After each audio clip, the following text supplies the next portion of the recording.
And I was terrified that people were going to find out that I had a problem, and nobody knew that I was a drug addict. So bad that I didn't think I could hold it together anymore. I was the CEO of and that I started in 1994. Welcome back to another episode of Limitless. Today I'm very, very excited because I have a special guest with me here. It's Gordon Lownds. And I just shared with him before logging on here that for the first time out of 270 episodes, I actually read his whole book. As I started to read his book, page by page in the beginning, I just couldn't stop. I was... because I have an addictive personality, I get addicted to everything, I was going to say, but that's normally not so. But his book is absolutely wonderful, and we'll dig into his book today as well. And with that, I wanted to welcome you, Gord. Formally welcome to you. How are you today? I'm doing great, thank you. I'm loving life on Vancouver Island. Vancouver Island, and wonderful. It must be a crisp winter there by now. Yeah, it's pretty mild for Canada in general, but that's why I like the climate out here. Wonderful. And we're going to talk today about your book, Cracking 'Em Up. And many of the listeners, Gord, on this show is indeed senior executives, successful entrepreneurs who on the outside perhaps look like they have it all, who looks like they are functioning. And just like me, I was in denial for many years. I had an underlying alcohol addiction and issues, which I thought was not an issue. And that is perhaps where many of the listeners find themselves today. And you have also a beautiful story, a dark story that I would say to share. And you my understanding, and I want to start there with the book. What was the reason for you to write the book and then hold on to it? I believe about 20 years before you released it, Gord. Yes, so I wrote the book in the sort of the period of 2000, 2003, just after I got clean and sober. And I never intended to publish it. It really was an exercise, it's sort of a cathartic exercise, so that I would get my life down on paper, so I would never forget, where I had been and what I had gone through. And also, I had a 17-year-old daughter at the time. I didn't want, my story, which is pretty gruesome, to affect her in any way. And I didn't want any sort of negative publicity to come back on Sleep Country Canada, which is the company that I was the CEO of and that I started in 1994. Yeah, and you had that successful career and everything looked like it was looking bright for you. And then you went into, should we say, bad company, Annabelle, as you're talking about in your book. And before you knew it, you were sliding down and things were crashing fast. What was it that happened then, Gord, if you take us back to that moment? Yeah, I was going back and forth between Vancouver and Seattle to visit my advertising agency every 2 weeks or so. And I found myself one night with nothing to do, and I decided to go to a strip club to just relax and sort of chill out and give my brain a rest. And I ended up meeting the ultimate femme fatale. I dated her sort of for about a year. I saw her every couple of weeks when I was in Seattle. And then she ended up moving in with me in Vancouver. She arrived one day unannounced. And about 2 months later, I found out she had a drug problem. I tried to get her into treatment. It didn't work. And she finally said, she was willing to leave, because I said, I can't have you living with me. I'm a busy guy. I don't want the stress of having a drug addict at my house. And she said she was willing to leave, but she wanted to see if I would try cocaine with her once, so that it would, so that I could empathize with her and really understand how it was difficult for her to get off it. And I didn't think it was a big deal. I've seen, cocaine in the movies and television, and I've lived most of my life being quite fearless, and had gotten to the point where I'd be so successful at everything I'd done that I felt invincible, and I didn't think anything could sort of knock me off my perch. And what happened was, we sat down on a Friday night. I ended up smoking crack cocaine. It was my first experience with drugs. And I instantly loved it. And turns out that my body chemistry reacted very, very positively to that particular narcotic. And that doesn't happen to everybody. I know people who've done cocaine recreationally for years, and it doesn't get them into trouble. but I had a very positive reaction, and that in combination with the sexy young girl, led me down a path that within 6 months I knew I had a problem. And then within a year, I was injecting cocaine with her, and my life just became totally crazy. Yeah, and it all happened so fast, is what I understand. And this is perhaps, the shocking things, because as you said, and I read in your book also, you hardly drank. You might have had one beer on a sunny day or so per month. So you clearly didn't have any alcohol or drug issues. And then you were in your early 50s, right, Gord, when this suddenly started? Yeah, I was 48 years old, so...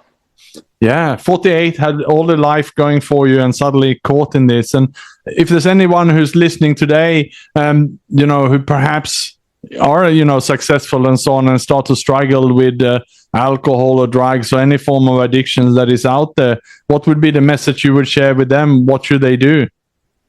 I think the biggest challenge is to recognize when you know you're getting into dangerous territory in terms of becoming possibly addicted, is to take action as soon as you recognize that. And it took me about 6 months to get to that point where I started to worry that I had a problem. And I think I turned the corner to becoming an addict when basically three things happened to me at once. So I refer to it as the 3 C's of addiction. So I had the compulsion to use, I was unable to control that compulsion, and I ignored the consequences. So compulsion, control, and consequences. Basically, I blew through those barriers, and all of a sudden, I was in trouble. Yeah, and you had some people, some colleague of yours also, who was by your side and trying to offer you that support, but you were quite reluctant, as I understand, from the beginning. But finally, you gave in, or did I recall that correctly from your book? Yeah, what happened was I sort of lived with the insanity for about 2.5 years. Things were getting more and more out of control because I was getting more and more, using more and more frequently.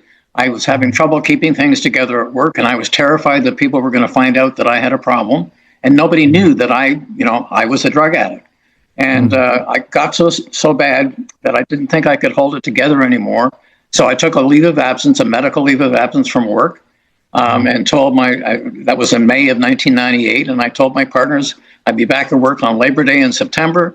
I didn't make it on Labor Day. I was like two days late, and I finally phoned my partner, Steve Gunn in Toronto, and said, I'm sorry, but I've got a serious drug problem, and I had totally broke down. I was sobbing on the phone, and I was just ready. I gave up. I said, I either have to come clean or I'm going to kill myself, kind of thing. And fortunately, he was very compassionate. I thought he was going to, go off the deep end and yell and scream at me. And instead, he said, "I'm really sorry to hear that. What can I do to help?" And so, I didn't even ask for help. But clearly, when he offered the help, it was either that or kill myself. And it's like if you're in the ocean, and you're drowning and in sort of misery and pain. If someone offers you a lifeboat, you take the lifeboat, and that's basically what happened to me. Yeah, and I also recall that you cared deeply about your daughter, and when she found out, it was hard for her, and she took a distance, and for some time you didn't speak with her. Was that the major reason also why you choose life and recovery as opposed to go the other way, which sadly some do? Yeah, it was a significant reason. One of my commitments, when I decided to have kids, was basically that I was going to be a great father, and that was like the top of my priority list. And I had, seriously, violated that oath to myself, and it almost destroyed her life. She was like 14 years old when she found out I was addicted, and so it was really devastating. And so my commitment coming in to becoming clean and sober was the one thing I was going to do was I was never going to let her down again. And so I dedicated a significant part of my mental energy and time to repairing that relationship. And it took a long time, but it gradually got better. And I'm now living with her. We're sharing a house on Vancouver Island, so it's great. Oh, that's beautiful. I'm so happy to hear that, Gordon. Really happy for both you and her. And what I found myself in recovery is that everything I failed at when it comes to relationship before recovery, I learned by making amends and living amends and all the beautiful things I learned from both therapist coaches and also from the 12-step recovery programs and so on. And by making those amends, set things right. And I would say I'm divorced myself, Gord. My relationship didn't last my rock bottom, and but my ex-wife and I now have better relationship now than we had when we were married, and that's on me. Yeah, that's the different me. What would you say about your relationships with the people before and after your recovery? Yeah, the relationship with my ex-wife was difficult at the start. She had a lot of difficulty, forgiving me for what I had done. And she was really upset about what I had done to my daughter. And but over time, as I said, things gradually got better. She came to terms with it. She went to my 1 year anniversary of being clean and sober, so they were supportive. And so gradually, that's gotten back to normal. My business partners, again, never really got upset with me. They were very supportive.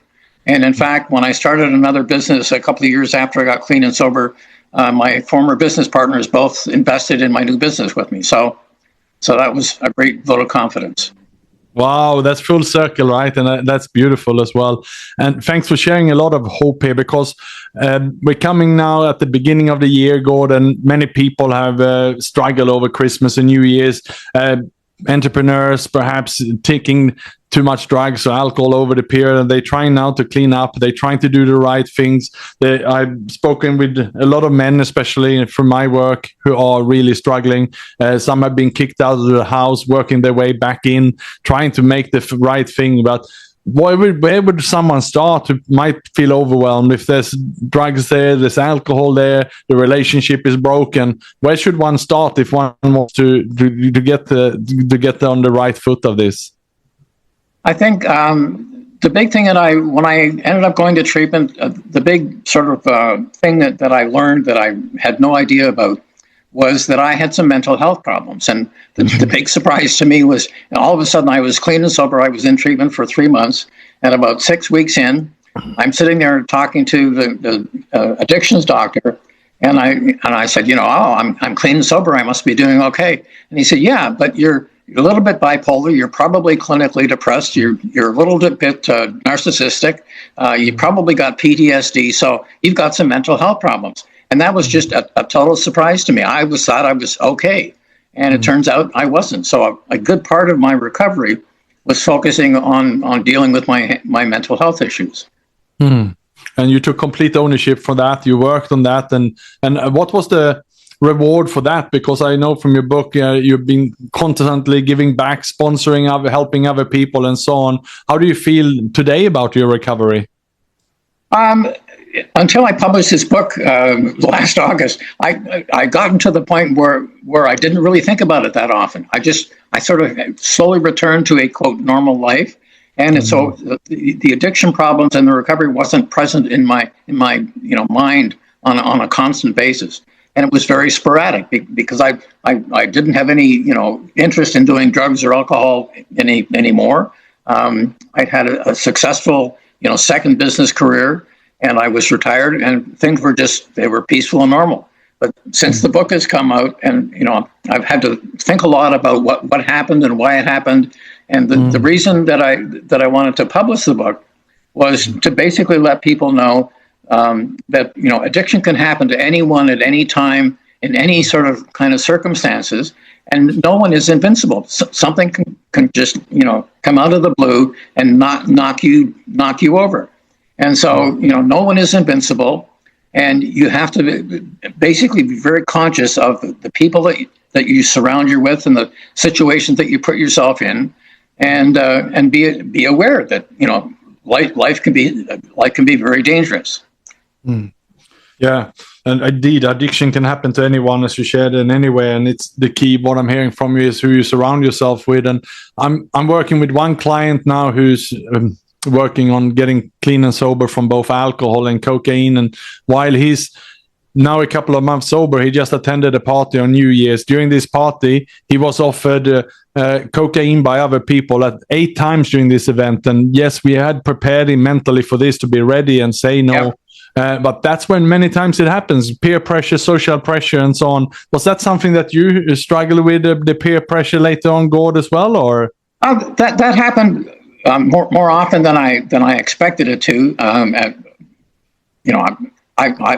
was in a jazz bar in Copenhagen on a business trip, and I went to I'm a music fan, and I was sitting at the bar, and a lady next to me asked me if I'd like to do some poppers with her. So I just right out of the blue. So I wasn't tempted, but those things can come at you from any number of ways. And as I said, it's having the smarts to basically sit there and say, I've been down that road. It was an absolute disaster, and I'm never going there again. So it's the ability to sort of get up and walk away and say, I'm not going to do that. Yeah, and now your story is public; it's out there. But how do you feel now at this side of it, to share this story again and talking to you've been on many podcasts and in the news and so on? How does that feel? It's great. I never really wanted to be, in the public eye, to be honest with you. But it has, I've had a lot of people get in touch with me about their own recovery and the challenges that they've had. And so I feel that I'm being useful and helping to spread the message about recovery, and particularly the mental health part of addiction, which has really gone under the radar for quite some time. And a lot of people don't necessarily associate addiction and mental health together.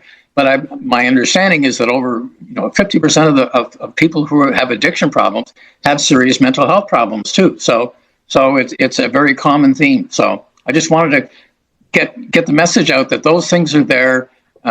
People have to be aware of them. And I've had many people phone me up and say, now that I know, you messed up your life, let me tell you about my life. And I've had a lot of people sharing their stories with me. And, people are afraid to sort of disclose who they are or the things that they did because of the stigma and the fear of being judged. And so a lot of people now have opened up to me, and I'm feeling great because I can be empathetic, I can listen, and I can offer some advice in terms of how to get things back on track. Yeah, and I think that's a beautiful way to write your legacy, Gord. What a way to share your story and give some hope for everyone else. And I think there's some key things I'm hearing from you today. Indeed, addiction can happen to anyone, anywhere, if we're not ready for it. So it's about being in the right community, being around the right people, and learn how to say no and have that should I say that pause and break to be able to think before we act. But as you said, also it can be underlying mental health issues perhaps that we haven't dealt with. So it is about having the right support as well to ask for help and really to check. Just like we have a physical health check, perhaps we need to have a mental health check, and just to check in and make sure we are okay. What would you say, Gord? Yeah, and what I've really learned is that a lot of people who they have a problem, they get into treatment, they get themselves sorted out, and it's quite common for addicts and alcoholics to relapse. And my experience basically says that can happen 20 years later. And what typically triggers it after so long a period is they get into some emotional kind of crisis and they don't know how to deal with it effectively. And the biggest problem is they don't have anyone that they can talk to. And so it's those emotional, ups and downs that can really play havoc with your sobriety. Yeah, it's so important to have someone we feel safe with. I always say that we need to create those connection deeply and those safe spaces in the good times so that we naturally share when something is happening. So when the bad times hit, because they will hit all of us, life is that roller coaster, then naturally we will check in with people, we'll share what's going on, and we address it before it becomes a big mountain. That's what I believe in, Gord. Yeah. Yeah, and the biggest problem I had, in getting clean and sober was basically refusing to ask for help, and I was terrified of doing that. And I never in my life had asked for help for anything. I was very sort of independent, and I could take care of myself. And since I've gotten clean and sober, I recognize that that's just not the way that life works. And so I need to be able to ask for help when I need it, and I'm quite comfortable doing that now. And, you need to be able to be aware of what's going on with yourself. You need to be humble. And that's the way you get to the point where you can talk to people. Yeah, and thanks for being a role model, and thanks for releasing the book. And it's not even anonymous; it has your name all over it, right? And so, if any of the listeners are listening, you can really recommend the book by Gord about cracking up. And it's a really beautiful story. It's a dark story, but it also has a lot of hope in it. And I think you're a living example for the recovery world, Gord. So thank you so much for coming on the show today. Any last message you want to leave with the listeners as we're entering this new year here? I think one of the things that I often tell people is that one of the biggest problems with people in recovery is that they can't let go of the idea that they were victimized. And as long as you think you're a victim, you're never going to get better because you're blaming somebody else or some other set of circumstances. So you need to be able to take responsibility for who you are and what you did and get rid of the victim mentality, because it'll get you into trouble for sure. Yeah, full ownership there and acceptance. Yeah. Excellent. Thank you so much, Gord, and thanks for the listeners as well. And I wish you a great rest of the week.